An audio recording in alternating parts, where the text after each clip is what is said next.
하겠습니다. 누가복음 15장 31절 그리고 32절 두 절만 우리가 독독하시겠습니다. 누가복음 15장 31절 32절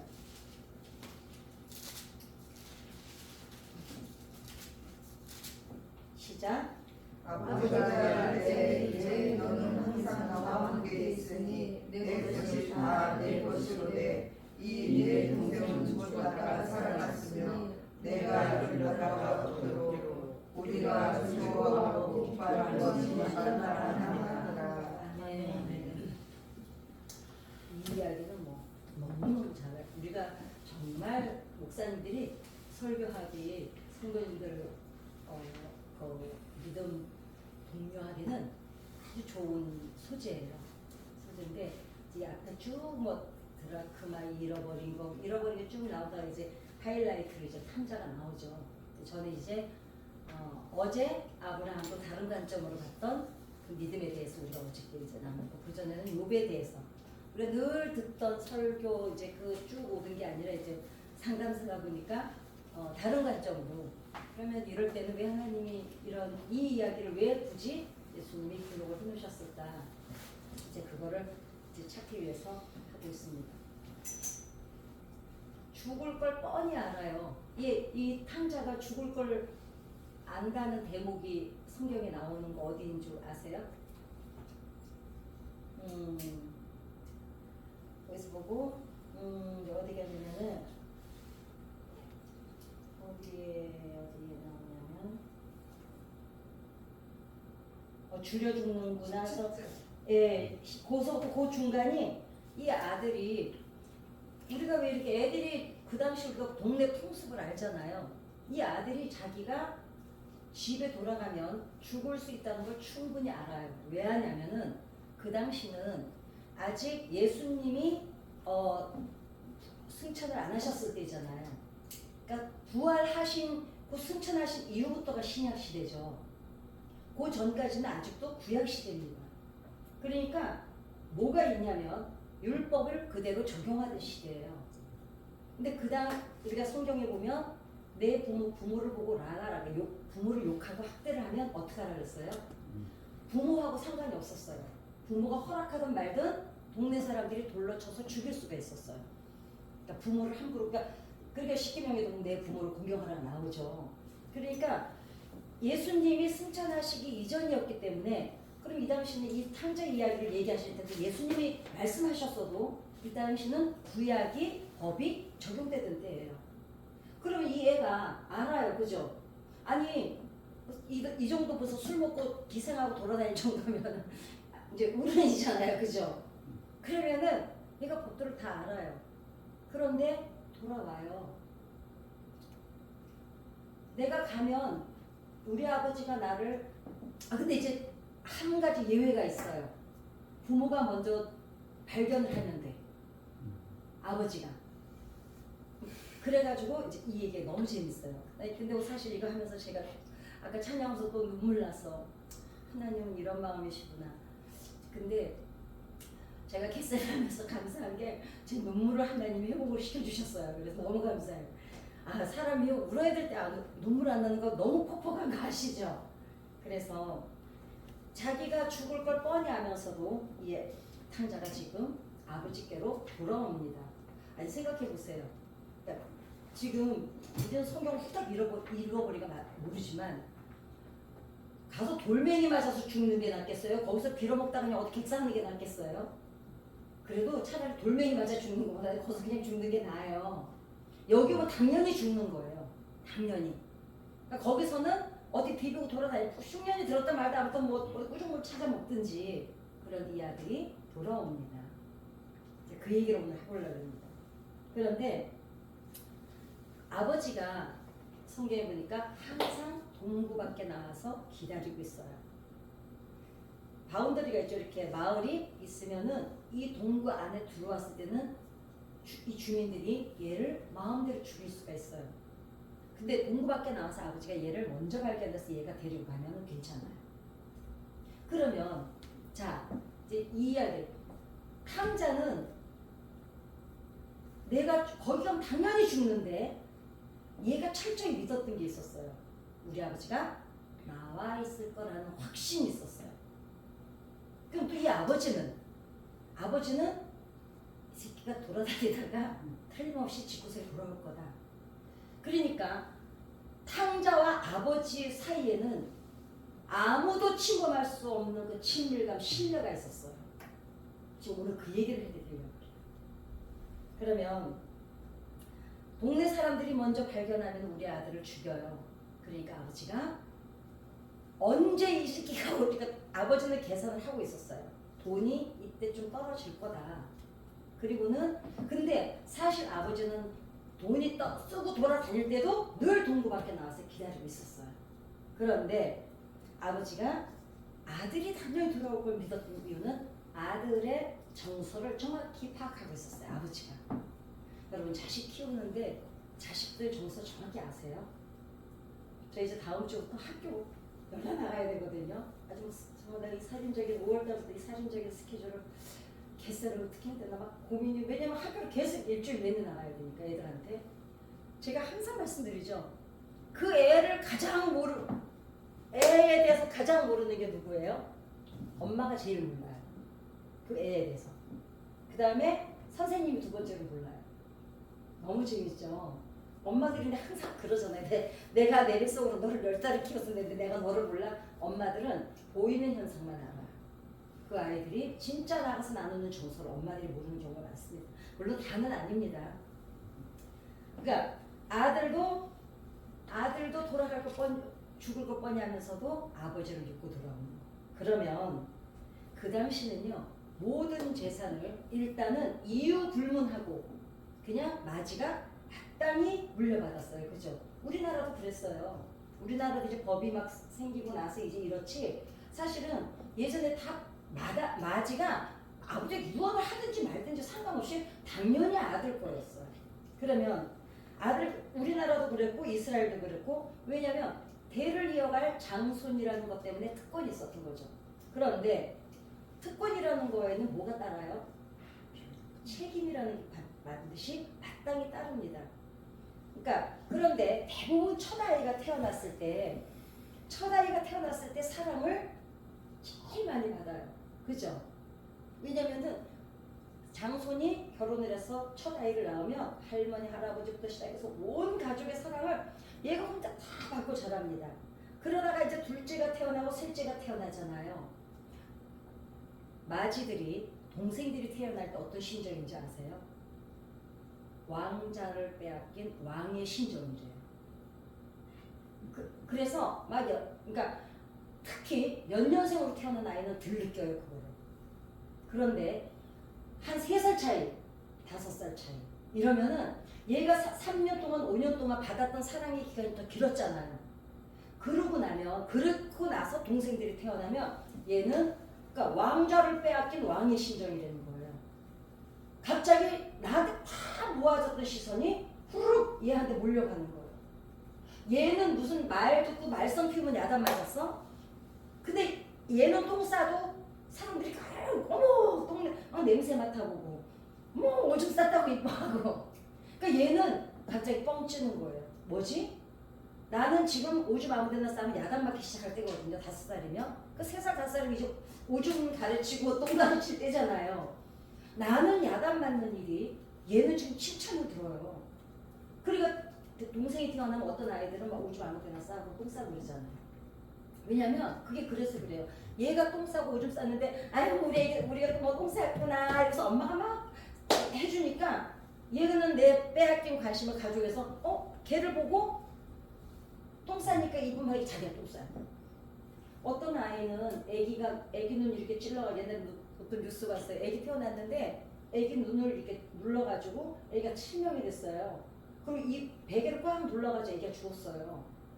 그러니까 그래서 둘째가 태어났을 때 첫째 아이를 훨씬 케어를 잘해야 돼. 그래야 얘가 트라우마가 없습니다. 그 얘기를 오늘 하려는 거 아니고. 그러니까 마다들은, 그러니까 여기 나오는 마다들도 지금 왕자를 빼앗긴 왕 같은 심정이었어요. 그럼에도 불구하고 얘가 어떤 생각이었냐면 당연히 다 내 거야. 엄마 아버지 사랑도 내 거였고 가족들의 사랑도 내 거였고 또 내가 장손이기 때문에 당연히 아버지 재산이 다 내 거예요. 마땅히 내 거야. 그런데 애들 간에 막 싸움 났을 때 엄마들이 조정 잘해야 돼요. 이제 여기도 뭐 이제 어린아이 키우는 분들이 있으시겠네요. 얼굴 보니까. 뭐 기분 나쁜 일 있으세요? 이렇게 웃기는 얘기하면 안 했구나. 늦었어. 이제 나 이미 상처받았어. 그러니까 이제 하선이하고 이제 애기 하은이 태어났잖아요. 그러면은 애들이 세임이 내거나 이래서 애들 때릴 때 있거든요. 그러면은 언니가 그러면 안 돼. 이럴 말을 절대로 하면 안 돼요. 얘도 아직 애기라는 사실을 잊어버리면 안 돼. 그리고 네가 동생을 잘 돌봐야지. 얘는 아직 지 몸도 못 돌봐요.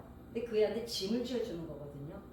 그러니까 이제 옛날에는 우리 그런 게 어디 있었어요. 그냥 당연히요. 셋째 태어나면 첫째하고 둘째가 애 키워야 돼요. 저 제 동생 제가 어디서 키웠잖아요. 싸가지 없어요 지금 그겁니다. 근데 그러는데 요즘에는 이제 우리가 자꾸 심리가 이제 사람들이 연구하다 보니까 왜 그러나 알게 돼서 그러는데 이제 이 아이들도 그러니까 하선이 같은 경우에도 아직 애기야. 돌봄을 받아야 되는데 지금 하선이하고 하은이하고 몇 살 차이? 6살, 5살 차인가요? 그러니까 그때가 지금 가장 오히려 이 애를 더 이뻐해야 돼. 그리고 애기한테 젖을 줄 때도 하선이한테 물어봐야 돼. 하선아, 네 동생이 지금 배고픈 것 같은데 우유 줄까? 같이 주는 거야. 그 얘가 내가 지금 이런 일에 쓰임을 받고 있구나. 그러니까 자기가 어떤 이제 내가 돌봐야 되겠구나. 그러니까 너는 언니니까 돌봐야 돼. 이래서 돌보는 거 하고 내가 좋아서 돌보는 거하고 또 다르거든요. 이거는 자율성을 키워주는 거지만 이거는 어떤 책임을 주는 거기 때문에 애가 그 책임을 질 수가 없습니다. 그러니까 이 얘기를 하려면 나는 이 큰일이야.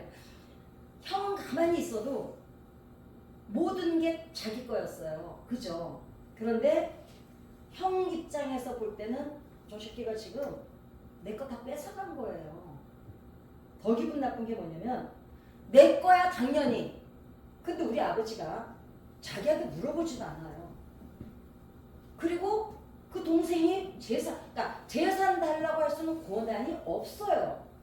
그러니까 이 마직 입장에서 볼 때 내가 지금 보니까 지금 내 동생한테 쟤는 내 재산을 가져갈 권한도 없고 그 다음에 우리 아버지도 내가 다 물려받아야 될 저걸 가지고 저렇게 마음대로 지금 쟤한테 물려주면 안 되는 거였거든요. 물론 이제 얘 입장이지. 아버지 입장에서는 아직은 아버지가 살아있으니까 자기 마음대로 해도 되잖아요. 그럼에도 불구하고 이 마지 생각에는 저거 다 내 거가 되는 건데 아니 우리 아버지가 동생한테 그냥 그 싸가지 없는 애한테 주는 거예요. 그러니까 얘는 기분이 더 나빴던 거죠. 그러니까 이게 그러면서 이 애가 무슨 생각을 해요? 우리 아버지가 나보다 내 동생을 더 사랑하나 보다. 근데 이 기분이 나쁜 거야. 충분히 그럴 수 있습니다.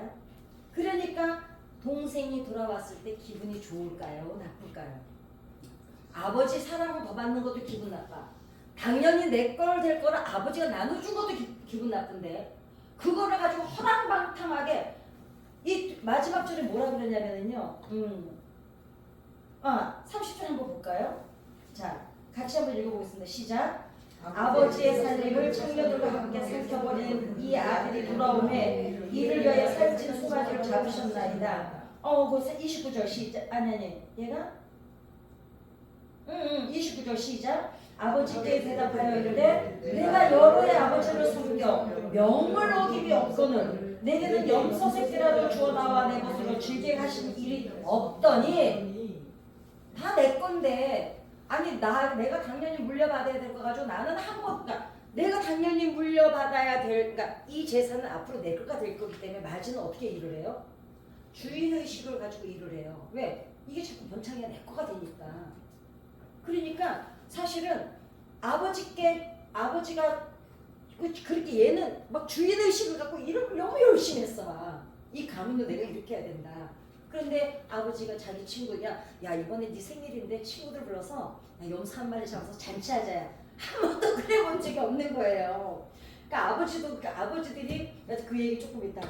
그러니까 이제 얘는 그러더니 쟤는 지금 내가 가져야 될 몫을 가지고 다 가서 탕진하고 하는데 아버지가 지금 저 새끼를 위해서 막 소를 잡고 막 난리가 잔치 분위기가 나니까 그 27절 8절 보니까요 안 들어가려고 그래요 집에.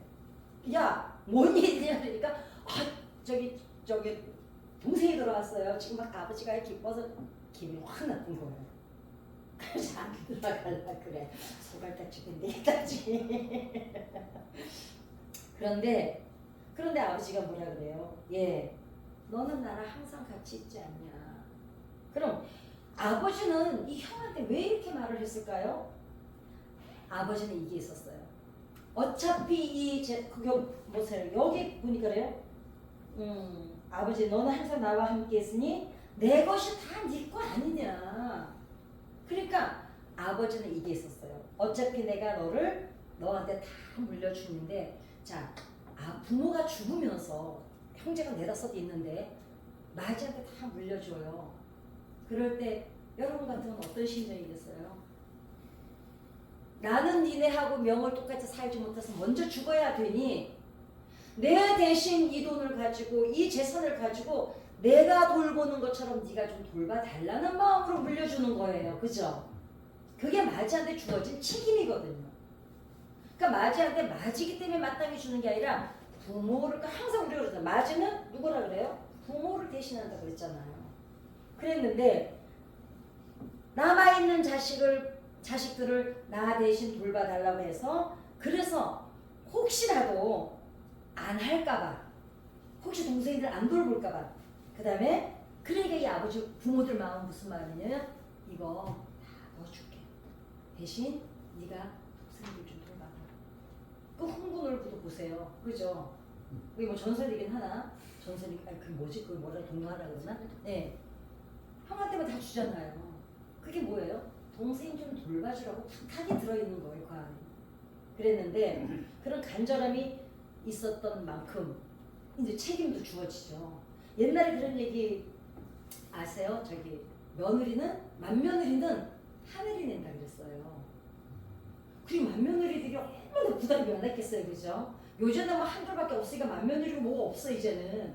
아들 하나 딸 하나 나면 맏며느리라는 단어 자체를 안 써요. 그러니까 며느리라 그러지. 그랬는데 모든 재산을 다 맡는 대신에 마지가 뭘 해야 돼요? 제사 다 지내야 돼요. 그리고 어떤 집은 제사가 막 12번씩 있잖아요. 저희 시댁의 권사님은 제사가 12번 있는 집이었대요. 근데 조건이 난 교회 다니니까 제사 못 지낸다고. 그리고 시집을 왔는데 아니 시아버지하고 남편이 안 지키더래요. 그 친정으로 가버렸어요. 지금 90살이신데 그 나이 때 여러분 그거 뭐지? 아들 못 낳아도 칠거치하게 걸렸던 시대 사시던 분인데 신앙 안 약속했다고 그렇게 대가 센 분이에요. 그러니까 신앙의 결기가 대단한 분입니다. 그러니까 자식들 다 주의 좀 만들고 그러셨던 거예요. 그랬는데 세상에 그 며느리도 어때요? 그 제사 다 맡아야 되는 거예요. 그 장손 며느리들은요 정말 하늘이 된다는 말이 많았어요. 자식을 많이 낳을 때잖아요. 우리 목사님 설교하실 때 가끔 그 얘기하시죠. 자기도 엄마가 젖이 안 나와가지고 형수님 좀 먹고 컸다 그러잖아요. 근데 옛날에는 그런 일이 그 며느리하고 시어머니하고 같이 앉아서 젖 먹이고 그랬어요. 이게 내가 지금 40년, 30년 대 얘기를 하나? 다들 전혀 표정이 동의하는 표정이 아니었어요. 그러니까 큰 며느리가요. 시동생들 다 공부시키고 학교 보내고 전매기 키워가지고 결혼까지 다 시키고 제가 아는 사람은요 5명 시누이 시동생 5명 시집장 다 보냈어요. 그러니까 부모 대신이야. 그러니까 재산을 물려준다는 거는 그냥 물려주는 게 아니라 부모가 해야 될 일을 도로 물려받는 게 바지 입장이었습니다. 그러면 탕자는 뭔 마음으로 아버지한테 돈을 달라고 그랬을까요? 권한이 없는데. 그죠? 그런 거 혹시 성경 읽어서 생각해 보셨어요? 여러분이 생각 안 하니까 한가한 내가 생각했어요. 그냥. 네, 그냥 별로 할 일도 없고 그래서 내가 열심히 생각을 했어요. 형은 아버지의 겉모습만 봤어요. 권위적이고 맞이로서 가르치고 훈련하고 교육받는. 항상 아버지는 큰아들은 강하게 키워야 된다는 게 있었어요. 왜? 이 재산을 물려받아서 대를 이어서 이 집안을 이끌어가야 되니까. 그런데 대신 탕자는 어때요? 얘는 권한도 없어요. 두 번째 태어났다는 이유 하나로. 그래서 얘는 탕자는 아버지의 마음을 봤어요. 마지는 항상 근엄하신 아버지의 대를 이어서 나는 아버지를 대신해야 된다라는 그 책임감을 갖고 있었다면 탕자는 사실 꺼리낄 게 없어요. 왜냐하면 뭐 집안 책임질 거 아니고 재산 줄 것도 아니잖아. 그러니까 얘가 창기들하고 돌아다니는 이유가 있어요. 막 살아도 되는 거야. 왜냐면 책임도 없지, 돈도 안 줄 거니까 꿀딱지도 나지. 그 얘는 그러니까 뭐 기분이 좋을 일이 없어요. 어차피 뭐 다 이제 형한테 가니까. 대신 아버지 마음은 어떨까요? 그러면 아버지 마음. 그 둘째를 볼 때 재산도 안 줘. 얘는 그냥 볼 때마다 무슨 생각이 들겠어요? 아버지 마음에. 그러니까 한가해서 내가 이런 생각까지 다 해본 거예요. 그냥 애틋한 거야. 아픈 손가락인 거야. 왜냐하면 아버지, 부모가 보는 자식이 있어요. 아버지가 가만히 보니 큰아들이 쟤한테 동생 잘 돌봐야 된다. 그래서 재산 너 다 준다. 하지만 부모가 보는 성격이 있잖아요. 나 죽고 나면 저 새끼 저 동생 잘 안 돌볼 것 같아. 그래도 그때는 법도가 그러니 어떡해요? 그러니까 늘 작은 아들하고는 낚시 갈 때 낚시도 같이 가고, 밭에 나갈 때 작은 아들 지게나 지우 데리고 다니고. 그러니까 큰 아들한테는 계속 엄격한 훈련을 시켰다면 작은 아들은 사랑을 주는 거예요. 요만큼 성경 요 한정 요만큼이지만은 맥락을 보면 그래요. 상담학 심리학자들은 이걸 많이 인용을 합니다. 아버지와 자식의 친밀감을 이제 연구할 때. 그래서 책임감을 물은 대신에 애틋한 사랑을 줬고, 마지는 어른스럽게 키워야 되다 보니까 그냥 책임감을 요구하고. 그러니까 탕자는 뭘 발견했느냐? 비록 형한테 밀리긴 했지만 우리 아버지가 나를 사랑한다는 사랑을 알고 있었어요. 가슴이 저릿하지 않으세요? 저는 그냥 드라마를 보듯이 이 내용을 또 읽어. 사실 이 설교를 한 편을 준비하는데 여러분 그냥 후딱 나올 것 같죠? 여러분 같으면 후딱 나와요. 나는 생각을 많이 해야 되기 때문에 후딱 나오질 않아요. 이거 하나 가지고요 한 달을 큰아들 생각해보고, 아버지를 생각해보고, 작은 아들 마음을 또 생각해보고 또 생각해봤어요. 어땠을까? 왜냐? 저는 아이를 안 낳아서 아버지 마음을 모르잖아요. 그런데 우리 아버지는 나를 사랑하신다 이 확신이 있으니까 때를 쓰는 거예요. 아버지한테. 그러니까 때를 써도 된다는 밑바탕의 애정의 밑그림이 있었어요. 그러니까 그래가지고 한번 앙탈을 부려본 거예요. 아버지 돈 줘! 그랬더니 아버지가 그동안 얘는 계속 아버지하고 친밀감이 있었기 때문에 해봤는데 그래도 안 줄 줄 알았어요. 왜냐? 그 돈은 사실 형한테 다 가야 되는 돈이거든요. 정해진 일이었거든요. 근데 아버지가 형한테 물어보지도 않고 아니 아들한테 돈을 뚝 떼어주는 거예요. 여기서부터 여러분 정신 차려야 돼요.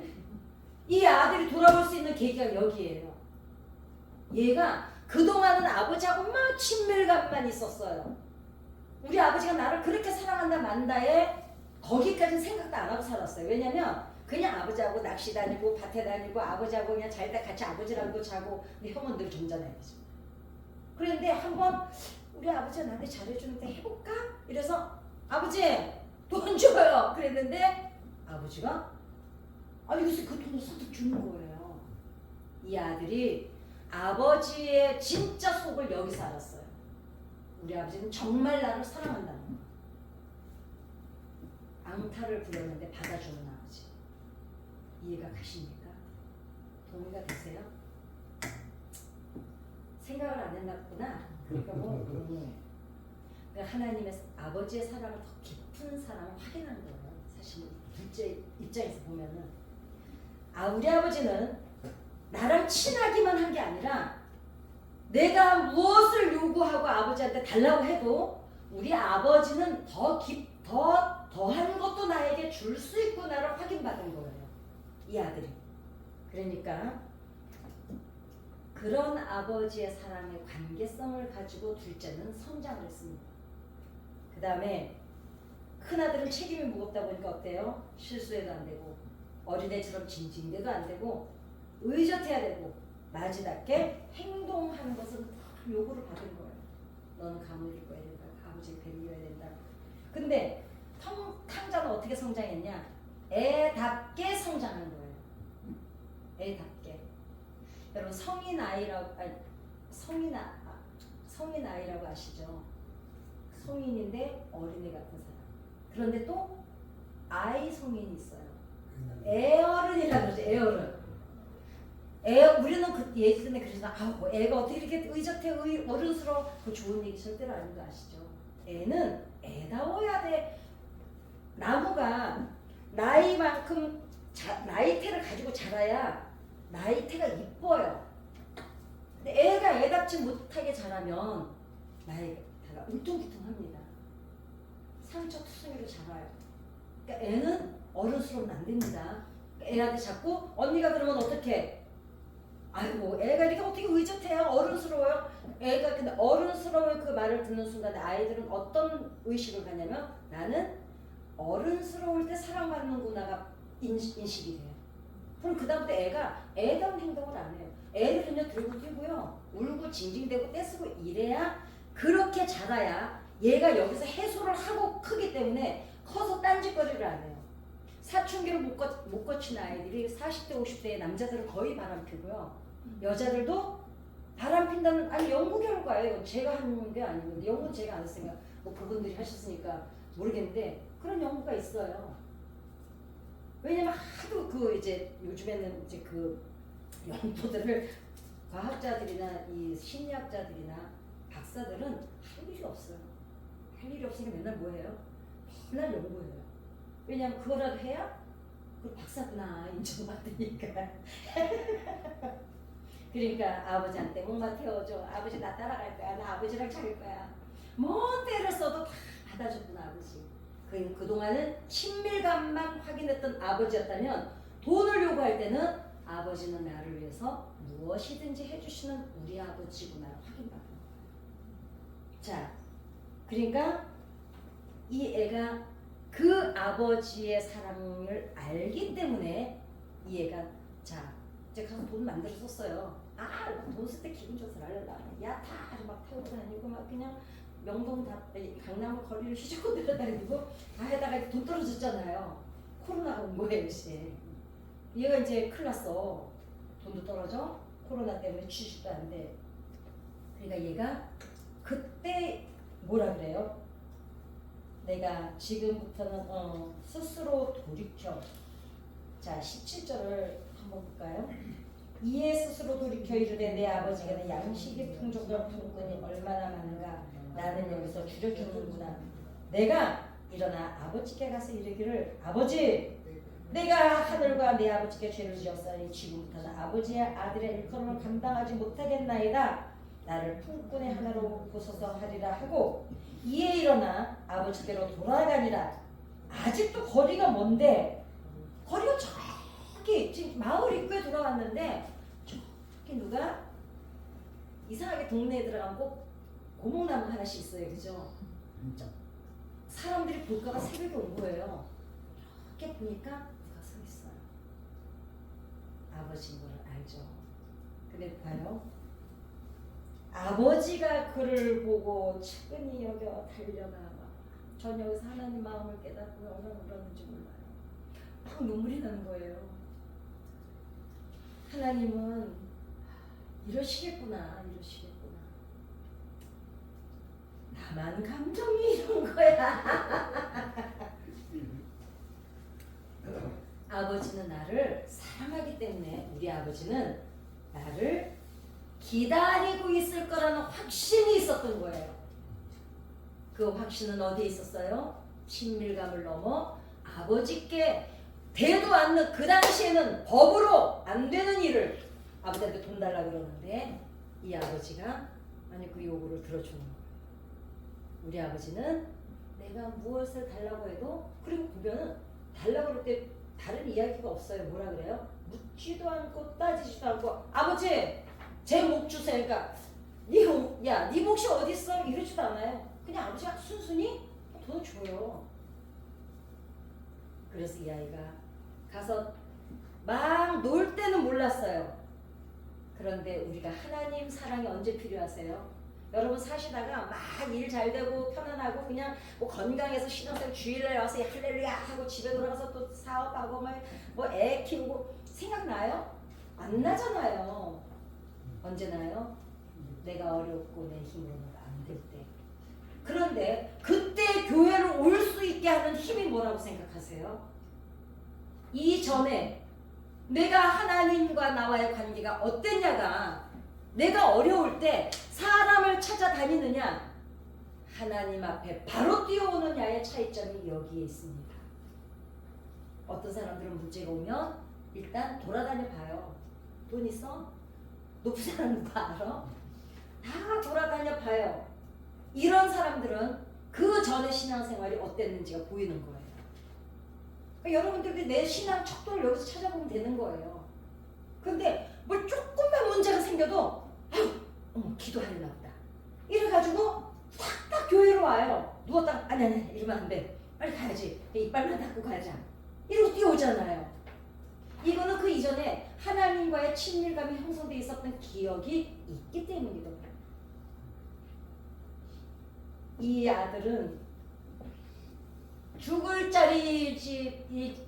자리가 뻔한데도 확신이 있었던 거는 우리 아버지는 내가 집 나온 뒤로 그동안 우리 아버지하고 나하고 관계를 가만히 보면 우리 아버지는 나를 하루도 잊지 않았을 거라는 걸 확신했던 거예요. 우리가 하나님이 축복해 주셔서 막 룰랄라고 살잖아요. 그래도 우리가 늘 그림자로 뭘 가지고 있어요? 하나님이 우리 뒤에 늘 우리는 하나님의 그림자를 가지고 살잖아요. 그죠? 탕자는 그랬던 거예요. 그러면 정말 중요한 거는 그러면은 아버지 입장에서는요 큰아들을 이해를 못하는 거예요. 그러잖아요. 야, 막 아들을 내니까 뭐라 그래? 아버지가 뭐라 그러냐면은 너 왜 화를 내니 그러잖아요. 다 네 건데 네 거잖아. 근데 네가 지금 왜 화를 내? 이렇게 물어보니까 보세요. 아버지도 둘째하고는 정서를 많이 나와서 마음을 알아요. 마음을. 그런데 마지는 뭘 몰라요? 이 아버지는 자식인데도 아들 마음을 몰라요. 왜냐하면 그 아들을 마지로 강하게 키워야 된다는 책임감이 너무 강해서 아들의 마음을 볼 시간이 없었어요. 그러니까 지금 아들하고 아버지하고 얘기하는 거 보면 웃기죠. 아들도 아버지한테 할 얘기가 아닌 걸 하고 아버지도 지금 이 아버지 너는 항상 나랑 같이 있잖아. 이거 다 네 거잖아. 이 말만 하지. 너 속상하겠구나. 이 말을 안 해요. 그치? 이게 지금 여기에서 아버지하고 아들하고 서로 정서를 나눠본 적이 없는 거예요. 마음을 나눠본 적이 없는 거예요.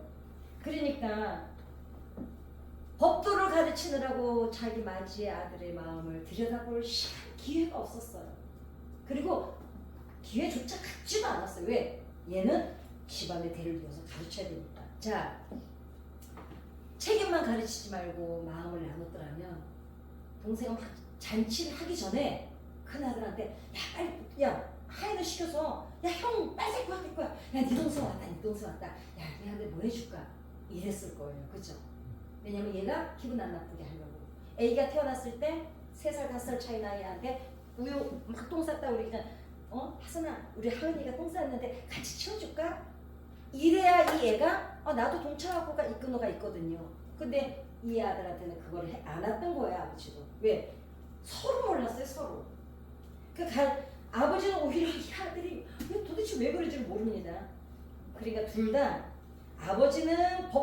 아버지에게서 법도는 배웠지만 아들은 정서로 못 배웠고 아버지는 권한은 물려줬지만 작은 아들한테 준 사랑은 큰 아들한테 준 적이 없는 거예요. 자, 이제 마무리입니다. 우리가 신앙생활을 하다 보면요, 직분을 받다 보면 사실은 책임이 무겁습니다. 더군다나 우리 뭐 총장님 계시지만요, 성도들은 그냥 우르르 왔다고, 성도들은 그냥 우르르 왔다고 우르르 가요. 그러나 모든 직구석의 살림살이가 들여다보면 골치 아프듯이 이미 권사님, 장로님, 안수집사가 이렇게 되기 시작하면 이미 보이는 할렐루야, 자 오늘 받고 우리 하나님 앞에 감사박수 돌아갑시다, 이것만 보는 우리는, 여기는 지금 오리라 그래? 백조라 그래? 그 호수 위에서 우아하잖아요. 밑바닥에 뭐 하고 있어요? 막 이제 물질하고 있잖아요. 이 물질하는 권사님, 장로님, 이 집안 살림을 하는 분들은 이 꼴 저 꼴을 다 봐야 되는 거예요. 그러다 보니 책임이 너무너무 무거워요. 더군다나 집구석일 같으면 남편하고 싸움이라도 할 텐데, 아내하고 싸움이라도 할 텐데, 교회 일이다 보니 누구한테 말도 못해. 왜? 은혜 떨어질까봐. 그래서 그러다 보니까 사실 직분을 받다 보면, 제가 극한직업 목사 일, 사실 극한직업 목사 그날 여기 살 때요, 그 3분의 1도 얘기 안 한 거거든요. 왜냐면 시험 볼까봐 누가 묻고 와서 그랬는데요, 3일 만인가 4일 만에 돼 1000명이 넘게 와서 보고 왔어요. 관심 엄청 없나 봐. 그러니까 보세요, 우리도 목사도 그렇고 그래요. 맞아요. 우리는 밑그림을 다 보잖아요. 그런데 신앙생활도 너무 책임, 의무, 형식, 법도에 집중할 수밖에 없어요. 우리가 나 이 정도 됐으니까 집중하고 형식에 매이는 게 아니라, 뭐 장로니까 권사니까 집사니까 형식에 법도에 매달리는 게 아니라, 교회 밑에 물질을 하려면 매이지 않을 수가 없어요. 그런데 거기에 치중을 하다 보면 어떻게 되냐면 아지 같은 자식이 될 수가 있어. 그나마 이렇게 저녁마다 늘 기도의 자리에서 나를 쳐서 날마다 점검하시는 분들이야 무슨 상관이 있겠어요. 근데 우리가 왜 이제 뭐 가끔 이제 우리 교회 일은 아니지만 뭐 이제 뉴스나 소문에 이렇게 보면 장로가 그랬대, 뭐 목사가 막 하잖아요. 그러니까 아버지하고의 사이를 놓쳐버린 거예요. 밑그림이 없어져 버린 거예요. 그래서 우리가 친밀감이라는 거는 그럼 뭘까요? 친밀감이라는 거는 뭘까? 그 정의를 좀 내려드릴게요. 친밀감이라는 건요, 내가 민낯을 드러내도 부끄럽지 않은 관계. 그 다음에 내 밑바닥조차도 꺼리낌 없이 다 내놓을 수 있는 그런 관계. 그럼에도 불구하고 내가 수용받는 관계. 나를 품어주는 사람, 이해받고. 그러니까 내가 비교 안 당하는 관계. 이 사람이 가지고 있는 게 질투가 안 나는 관계. 이런 관계를 가지는 사이를 친밀감이라고 합니다. 그러면 하나님과 법도와 형식보다는 작은 아들처럼 하나님과의 관계성이 회복이 돼야 되겠죠. 그게 되고 나면 다 맞이한테 가야 돼요. 사실 내 몫이 아니에요. 그죠? 둘째 몫이 아니었어요. 그런데도 아버지께 구하니까 아버지가 어때요? 주셨어요. 우리가 우리 것이 아닌데도 어떤 때는 암탈 부리느라고 떼쓰느라고 하나님한테 달라고 할 때가 있어요. 그런데 아버지가 손뜻 내주세요. 근데 그럴 때 이럴 때 없으세요? 응답을 받았는데 솔직히 말하면 어떤 정말 은혜가 축복을 다 받았는데 그럴 때 없으셨어요? 이게 지금 내가 받아도 되나? 저는 염치가 없어서 그런 적이 되게 많아요. 어떤 때는 이거 내가 받아도 되는 거, 이게 왜 하나님이 나한테 이딴 걸 주시지? 막 이럴 때가 있어요. 하나님이 우리 것이 아닌데도 주실 때가 있어요. 어떤 데도 구하지 않는데도 그냥 왜 그런 거 있잖아요. 너무 이쁘면 이렇게 보고 있다가 뒤져가지고 야 이거 줄까? 주잖아. 어른들이 애기들 보면 그냥 막 할머니들은 빽 뒤져가지고 자기 졸릴 때 먹으려고 교회 예배드리다가 졸리면 먹으려고 사탕 갖고 왔던 거 이거 먹고 막 주잖아요. 그게 사랑입니다. 하나님과 여러분이 그 사랑이 회복되기를 기도합니다. 물론 당연히 누리고 계시지만 이렇게 한 번씩 짚고 가야 우리가 무뎌질 때 그래도 이 설교가 생각이 나면 맞이가 우리가 가끔 그냥 넋놓고 살다 보면요 정신줄 잠깐 놓으면 어떻게 돼요? 맞이처럼 됩니다. 열심히 신앙생활 해야 되고 교회 빠지면 안 되고 이게 중요한 게 아니거든요.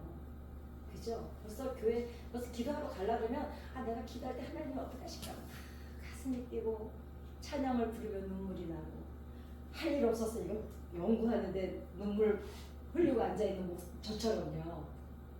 저는 찔린 게 있어서 그렇고요. 여러분들이 뭐 찔릴 게 없으시니까.